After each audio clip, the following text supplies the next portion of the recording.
thank you so much for coming in. I immediately thought of you when I thought about wanting to have this conversation. Oh, wow. Because I do know that every year you go on a bit of a rant on social media.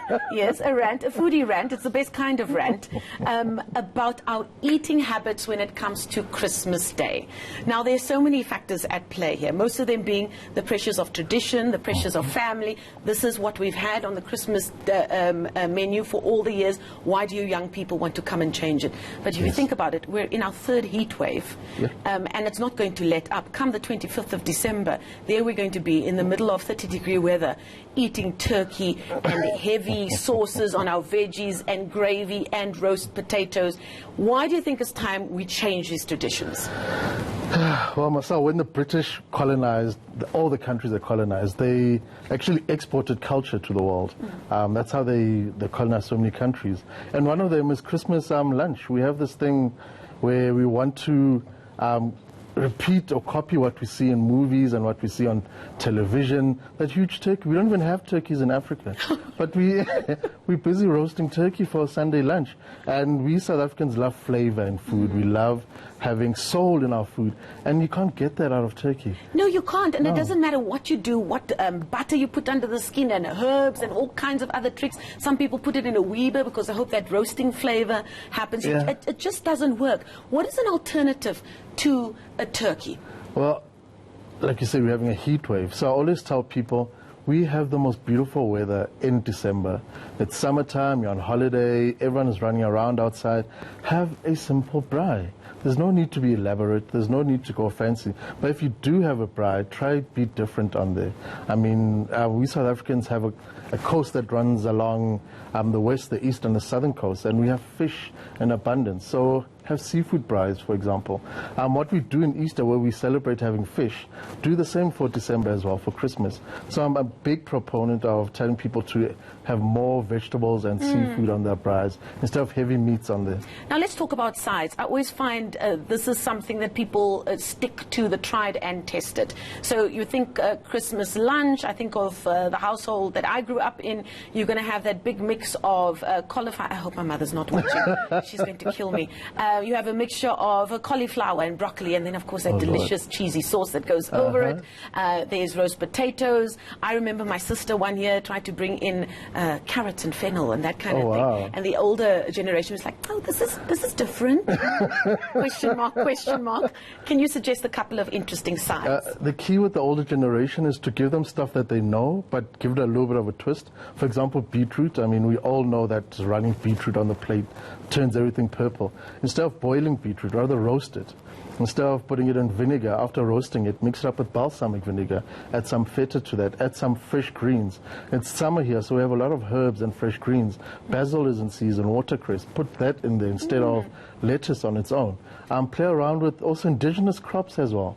I mean, we've got so many indigenous starches and grains that we tend to walk past when we're in the shopping market, but you can actually turn a lot of them into salads. For example, sorghum. Instead of just cooking sorghum away until it becomes a porridge, you can actually steam it, and then once it's soft enough, treat it like couscous, stir it up and add other things to it and turn it into a salad, for example.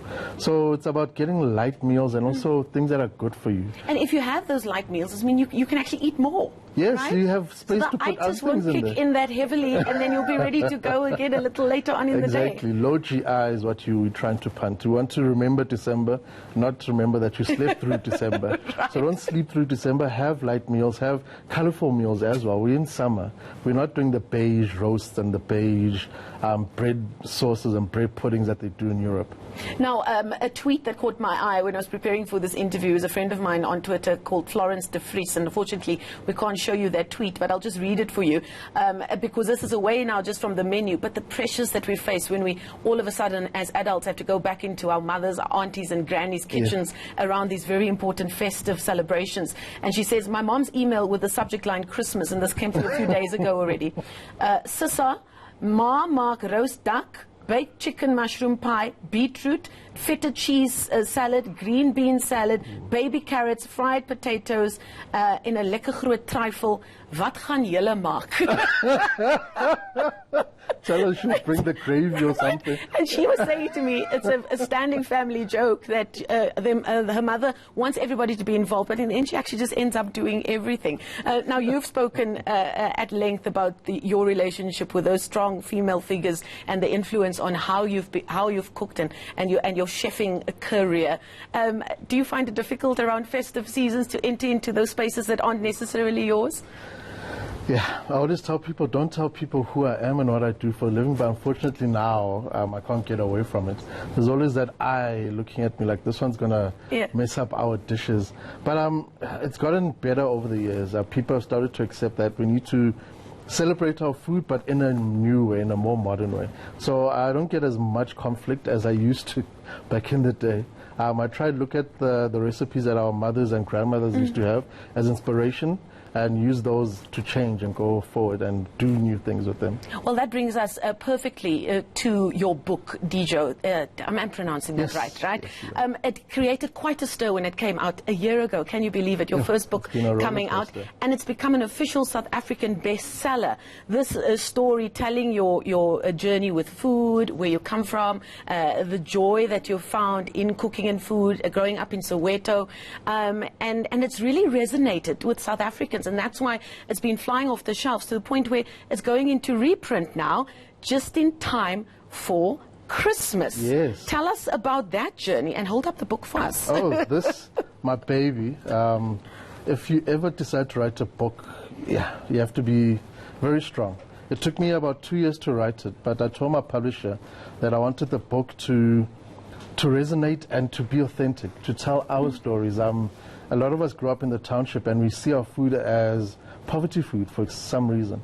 And once we get to the suburbs, we start assimilating into more modern cuisines and European cuisines. But this is where the soul is. This is what I want to show people, that our food can be put on a pedestal and you can play around with it as well. I was surprised that people bought into the book so much. I mean, why were you surprised? I literally wrote a book that I would like.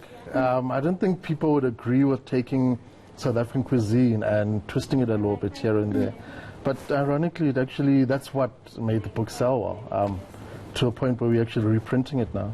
That must be a phenomenal experience. As hard as it is, it must be phenomenal to know that people have related with your book. And indeed, just proof again that if you put out relatable content like this book, it just will resonate with South Africans. Yes, and hopefully it will put the fire underneath the young chefs coming up as well. Absolutely. Because we trained in French and European cuisine, and then we go into these European type restaurants. Well, this is an example that can actually stick to where we come from. And not forget our foodie roots, as it were. Exactly. Indeed, thank you so much. Chef Lesego Semenya, also known as Les the Chef, if you want to find him on Twitter. He's very handy to follow on Twitter because people ask him questions, and he's not very stingy with his advices. Some chefs might be, and he's always helping South Africans put their best foot forward in front of the stove. Thank you so much for joining us. Dijo is his book. It's going into reprint and will be available in bookstores from the 12th of December, just in time for those stocking stuff.